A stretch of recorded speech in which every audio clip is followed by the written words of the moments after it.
এই দোয়াটা শিখে নেন, ইনশাআল্লাহ আপনার জীবনের সমস্ত সংকট কেটে যাবে। আমি নিজেও এই দোয়াটা বেশি বেশি করার চেষ্টা করি। দোয়াটা হচ্ছে, মুসা আলাইহিস সালাম একটা গাছের নিচে হেলান দিয়ে বসলেন, বসে দেখলেন দুজন মেয়ে দাঁড়িয়ে আছে দূরে, পানি নিতে পারছে না। লোকজন পানি নিয়ে যাচ্ছে, ওরা দাঁড়িয়ে আছে বেচারি। মুসা আলাইহিস সালাম গিয়ে বললেন, কি সমস্যা আপনাদের? এটা নিয়ে আপনারা আবার মেয়েদের সাথে কথা বলার চেষ্টা করেন, ঠিক আছে?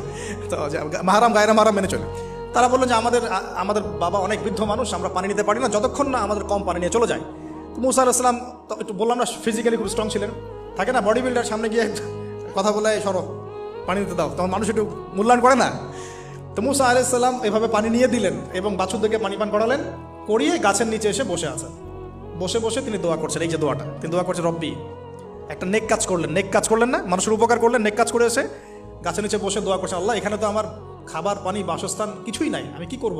রব্বি ইন্নি লিমা আনজালতা ইলাইয়া মিন খায়রিন ফাকির, রব্বি ইন্নি লিমা আনজালতা ইলাইয়া মিন খায়রিন ফাকির। আবার বলেন, রব্বি ইন্নি লিমা আনজালতা ইলাইয়া মিন খায়রিন ফাকির। অর্থ হচ্ছে, হে আল্লাহ, তুমি তোমার পক্ষ থেকে আমার উপরে যে নিয়ামতগুলো দিবে, আমি এর জন্য ফকির হয়ে বসে আছি আল্লাহ। অর্থ বুঝে পড়বেন ভাই, নামাজ রোজা হজ যাকাত যাই করেন আল্লাহর ওয়াস্তে অর্থ বুঝে পড়বেন।